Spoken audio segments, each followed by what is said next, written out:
Welcome back, trainers, and in this video we're going to be going over how crucial switches can be in the heat of the moment. So we'll be slowing down and focusing on those specific moments when we do come across them for each and every one of these battles here. First opponent is not a spoofer. I actually have him on my friends list. This guy is pretty good at PvP, I must say. So he's starting off the Lapras. We're going Toxicroak. We did have a great lead. He makes a switch into the Skarmory here. And that's another thing. You have to be on top of your switches.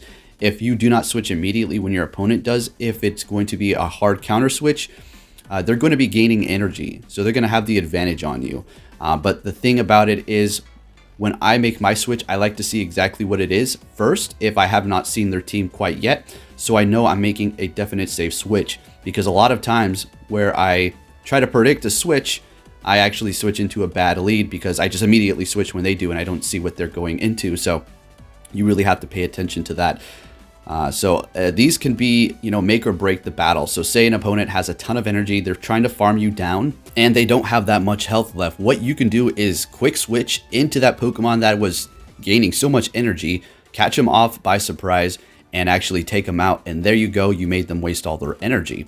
All right, so let's go ahead and focus back onto this battle. So down goes that Sableye there. My Azumarill is just hanging on by a thread. So what I'm doing with that Azumarill with such low health is he's going to be bringing in one or two of the Pokemon that he does have left, so I can't make the decision here. So we're going to shield this up. And my plan here was to counter that Skarmory down. But what he does is make an immediate switch with energy on the Lapras, hits the Surf as soon as he enters, and we had so much energy on that Toxicroak.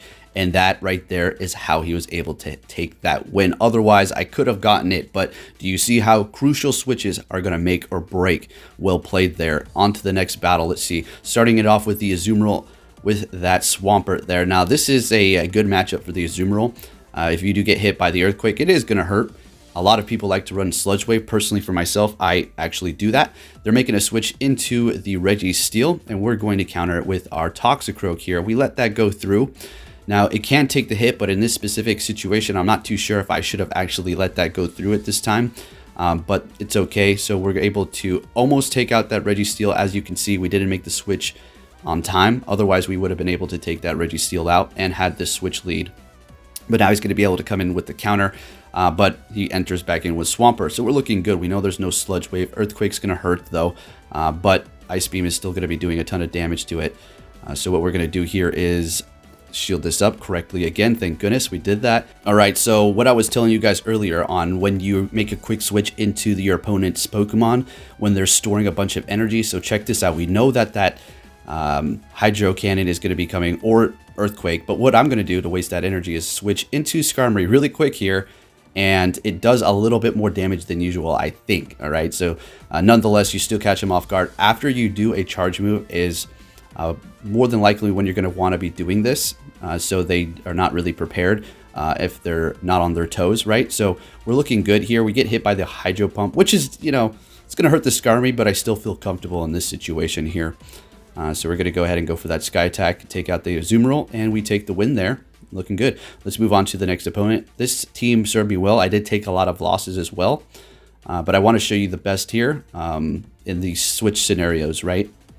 As well as that beginning one where I lost. So we have the Toxicroak. This is, the Toxicroak can take me out on almost one hit with that Sludge Bomb. So we kind of want to look out for that, but they did bait a shield on me. And now what I need to do is I was trying to catch a Sludge Bomb, but they were not giving it up there, unfortunately. And that's another strategy you need to use is when your opponent is about to use a super effective charge move on your current Pokemon, and if you can switch into something that will have massive resistance, like say a Frenzy Plant onto an Azumarill, and you have a Skarmory in the back or a Registeel, if you could make that switch at the perfect time to absorb that without actually using a shield, that could put you at the advantage. All right, so let's go ahead and focus back onto this battle here. So we have the Azumarill versus the Skarmory, but I did retreat. Did you see that? And I had almost enough for a Sky Attack, so that's line and wait. So all I have to do is switch in with the Skarmory, do one quick move, and I'll have a Sky Attack ready to go. So that's just, a loaded gun ready, right? So we have our Toxicroak here and up against the Umbreon. This is great. Even though we're low health, that's all right. We're still going to be able to take quite a bit of damage on the Umbreon there, and it's looking great. So we do have that Skarmory, which we're not using yet. We're going to go ahead and go with the Azumarill because, well, we're going to be resisting Dark type and then doing at least neutral damage with the Ice Beam So we're looking pretty good here. Now take a look at this switch that I do. So we're going to go for the Ice Beam. Like I said, right after you use your charge moves is when you're going to be wanting to do these switches, right? So they shield it up and they switch. I make an immediate switch into my Skarmory, hit that Sky Attack, and we're looking great. And I know they had energy on that Toxicroak too, and that was a crucial moment there. If I did not make that switch, they would have been able to get a Sludge Bomb and take out my Azumarill, and then basically just finish me off with whatever I had left. But switching at just the right time helped me win that specific battle there. On to our next opponent. So we're starting it off with Azumarill, and they're going in there with the Skarmory. So we're just going to play this game now. What I've been testing out is not necessarily attacking right away. You're not going to see it in this specific battle, but holding my energy and then trying to catch a Sky Attack with my Skarmory while I have a bunch of energy on my Azumarill. It's actually been working out for me quite well. I've won 3 in a row doing this.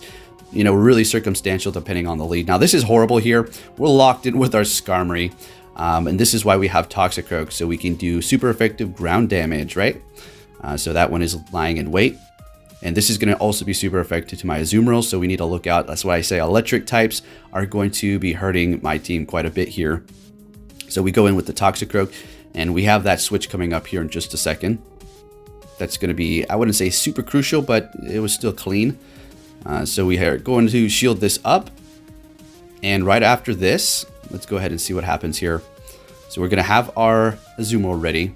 They make that switch because once you've played enough of these battles, you understand how this goes. Right after they use their charge move is usually when people want to switch. That or when you use your charge move, right? Because it's taken advantage of that opportunity to make that nice clean switch into something. Anyways, so we're going on here. And I'm just going to farm it down. I was being a little brave there. I'm pretty sure they had a Sky Attack ready to go. So met with the Lantern, and I could have went for Hydro Pump. They had no more shields. But what I thought I was going to be able to do was Ice Beam and then take it out with Bubbles, and then, you know, Ice Beam whatever comes in next. But unfortunately that did not happen. But we do have Toxicroak to get those grass types and Sludge Bomb it, and then do a couple more counters, and we're going to be taking that win. Moving on to our next opponent here. So this is fantastic. This is, you know, everything you want to see when you're using an Azumarill, an Altaria. So we're going to be making a switch because they're locked in here. Toxicroak is exactly what this is made for, to go up against the Registeel, basically. All right, so it can take a Flash Cannon, just to let you know. You don't necessarily need to, you know, be wasting a whole bunch of shields on your Toxicroak. Yes, I do shield it from time to time, but watch, you know, so see, perfect. Just make sure you hit your charge move immediately, all right? Because, you know, 1 Dragon Breath and I'm out of here, right?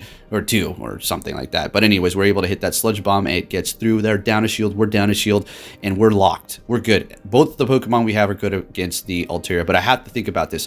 So they make a switch, and I already knew they were going to switch, so I made an immediate switch into Skarmory right after I bring my Azumarill in. All right, so we're looking good here.